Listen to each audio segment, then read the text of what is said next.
Hi, PowerShell community, and welcome our guest today, Barbara Forbes. She is one of the 40+ speakers of the upcoming PowerShell Conference Europe, which will take place in the beautiful country of Austria. She's also a two-time Microsoft Azure MVP, a GitHub hero, the founder of the Dutch DevOps and GitHub community, and the co-founder with Chap Brazer, of the Dutch of the Dutch PowerShell user group. Barbara, thank you very much for your time. Would you please introduce yourself to the community so we get a better idea of who you are and what you do? Yeah, you told about most of the stuff. Like, yeah, I'm an MVP. I get to be a GitHub Star for the second time as well this year. I love Azure and automation. That's what I'm all about. So in every way possible. So Azure Functions, Azure DevOps, GitHub, deploying to Azure infrastructure as code, that kind of stuff.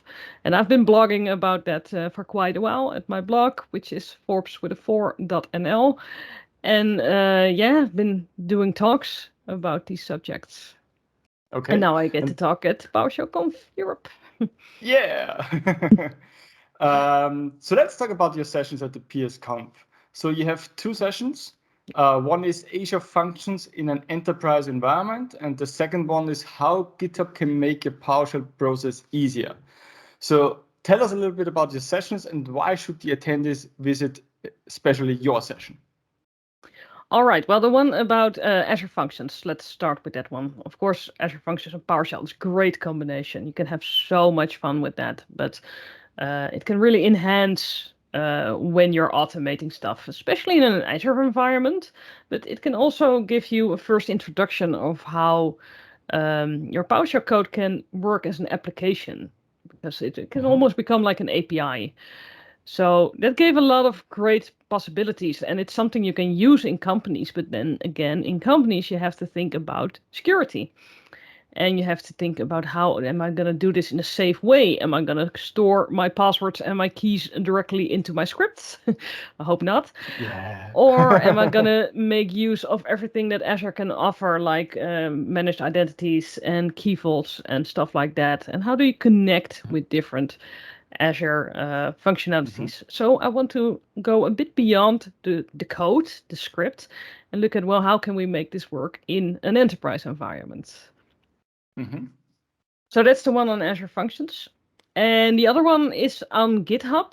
And basically what I want to do is take a look at everything that GitHub has to offer besides just being a Git provider, because it is a Git provider and it's useful for that. And what I just want to do is look at what technology we have beside that. So GitHub Actions, the Copilot is a pretty recent one that I think is actually out of preview by now. But most of all, for that session, I'm not sure yet what we're going to talk about, because the development is going to go pretty fast. And maybe there are some new technologies that I can demo at that time. I hope so, because that would make a great session. Okay. So GitHub is more than just code check-in and collaborate on the code. So you have a lot more to provide. Okay. Yeah. What I've seen on your LinkedIn page is very interesting. You did a bachelor in art therapies.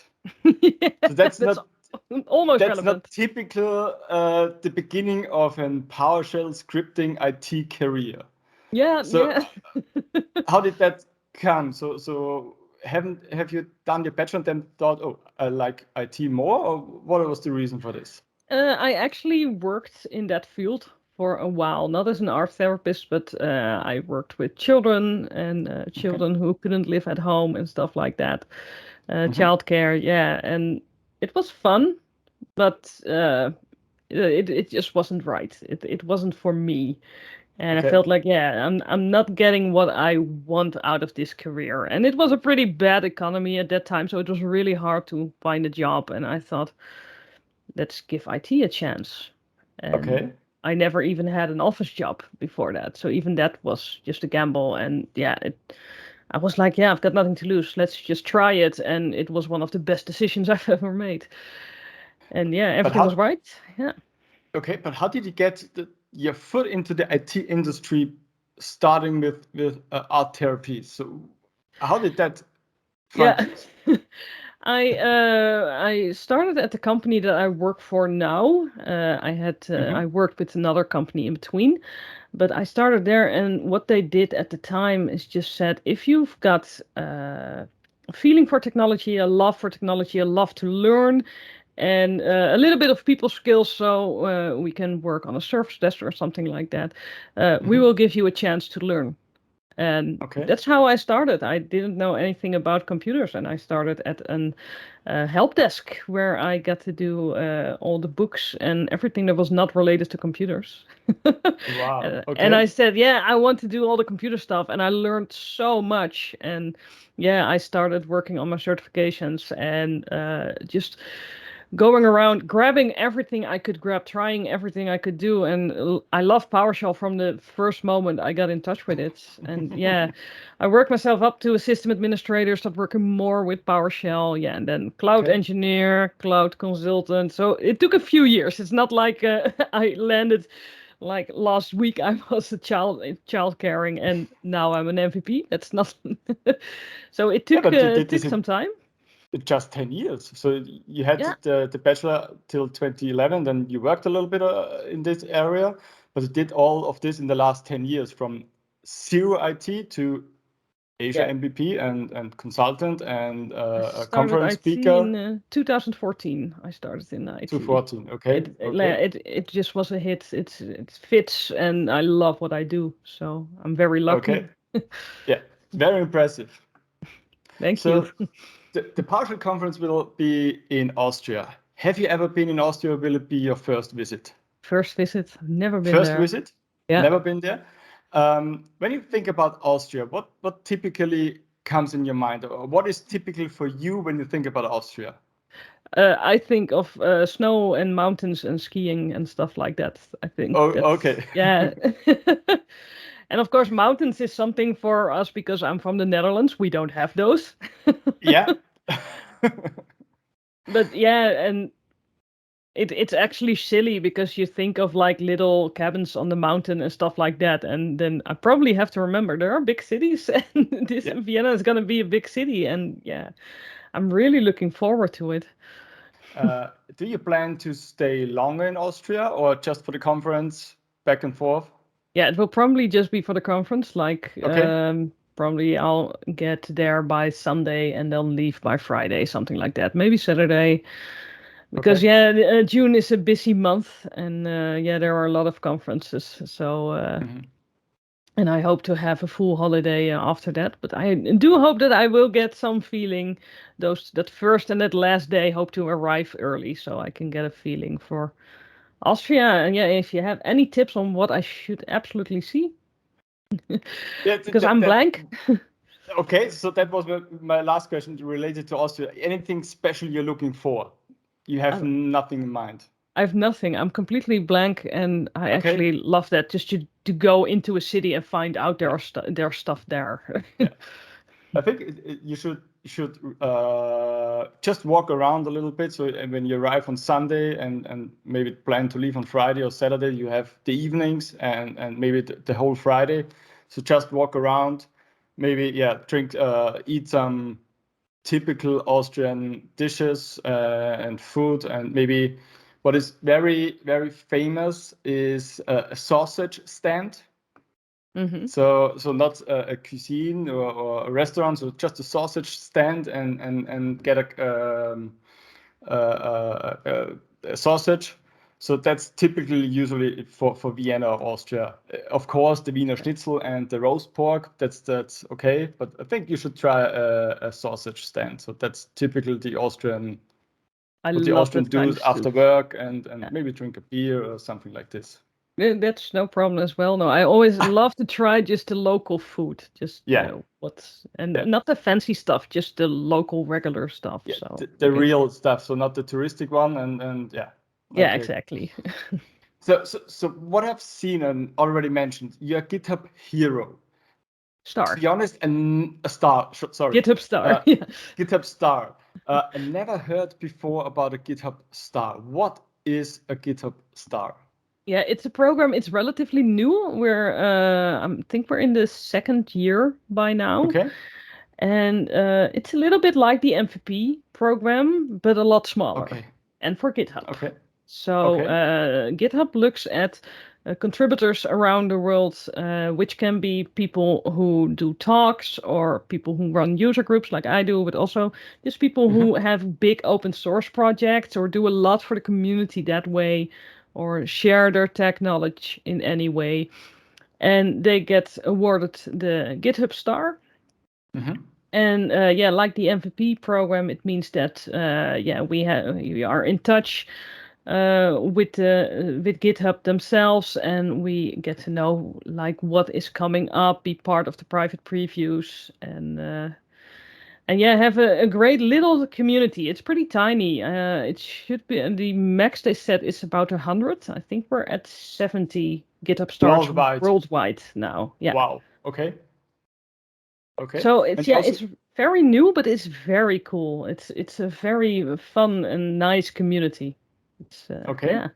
And you also get those trophies and stands for like the MVPs. So Yeah, I've got a great yeah. trophy. I wish I had it here so I could show you because Okay. it's pretty crazy. It's like a big black thing with a giant golden star in the middle. It's really That looks cool. it's this close to getting tacky, but it's just cool. They Okay. designed that, yeah, and GitHub has been taking really good care also with we get a lot of awesome swag, also some swag that we can give out to the community, like stickers and stuff like that. Okay. Okay. So So maybe what Microsoft could also do. I'm not sure like it for Microsoft Azure MVPs, but in my opinion, I do not get that much from Microsoft. But I do not want to complain here. But not enough maybe swag. yeah, no swag. Yeah. There's never enough swag. Yeah, no, Yeah, I agree. that's true. That's true. So the last question for today, what is your favorite PowerShell commandlet and your favorite PowerShell module? Oh dear. Well, my favorite commandlet, that's not because of what it does, but because of the name, because I found it hilarious. That's for the Azure AD Connect module, and that's start a sync cycle. And Oh, I think okay. it's hilarious that they put sync twice in there, and I don't know why, but I always loved. I was giggling every time I start that one because start a sync cycle. How many times you mistyped the word or just hit the tab and And autocomplete? tab complete sync and then Yeah. start the S again. There's only one command with sync twice. Okay. And Okay. I must say, I haven't touched that stuff for a while, so I've been missing it. Okay. So yeah, and if we look at functionality, probably now I have to think new AZ resource group deployment, because that's Okay. how you run your infrastructure as code. Yeah. Okay. So I like that one because I use that one functionally a lot. Yeah, and with modules, yeah, the AZ module is the Mhm. one I use the most. Yeah, it's a bit silly like that, but it's one of my favorites. I do like some of the community efforts that are like you think to yourself, why hasn't Microsoft created this? Yeah, probably because Yeah. there was a community effort. But Yeah. for example, there is I think it was by Doug Flink. He wrote a module to create Excel files Yeah. and Yeah. read Excel files Mhm. from PowerShell. And I had people who just I couldn't get used to CSVs, so that solved my problem. So that was Yeah. great. And there's also one by Justin Groot, who's also a speaker, and he created one, and I think even he created it and never even looked back. It hasn't been maintained for the last year, I think. Is one that Okay. creates HTML. It can read Ah. HTML, so you can take, Mhm. for example, HTML pages and with tables in them, and then read them in PowerShell and get information out of them. The thing is, this Oh, was okay. default functionality in PowerShell 5. Yeah. But they haven't built it in PowerShell, well, the regular So, PowerShell now. In yeah. 7, it's not default functionality. So I think it should be, but there is a module, and I've made use for it when I created a function where you can type in the name of the type of an Azure resource, and it will give you the abbreviation, which can be very handy for naming convention. And I couldn't have done it without that little module. So that's a great one. And it's still working on PowerShell 7? Yeah, it's meant for PowerShell 7. I think that's one of the fun things with module, because I think Justin is thinking, I didn't expect this one to be this big. And I have the same thing with one of my own modules in the PowerShell gallery is the PSCONF module, which uses it's basically a wrapper around the SendGrid API. And I made it for a blog post when send mail message became, I'm not sure if it's obsolete already, if you can't use it anymore, but it came with a warning like, don't use this anymore. So I created created that first as just a script, and then I created a module, and it became popular. And suddenly people are using it, and I wasn't expecting that at all. I'm like, okay, now I have to maintain this module. That's the fun. Like, you can't predict if a module is actually will become popular or not, if people will start using it, and it was just a silly project, and then you turn out to help a lot of people. So that's one of the great things with PowerShell modules. That's a good part on this one. So if you create something and you can help people out there and they can use it and they can make the life easier, so that's a good thing at this part. Yeah, that's really great. Barbara, thank you very much for your time. Any last words to the PowerShell community? I hope to see everyone in Vienna. And great. Really, that's the thing, because we have been waiting for so long. There are so many people I've never seen in real life, and I've talked to them through camera so often. So I'm really looking forward to that. Okay, so thanks again. Also looking forward to see you and meet you in June in Austria. And have a nice day. Bye-bye. Bye.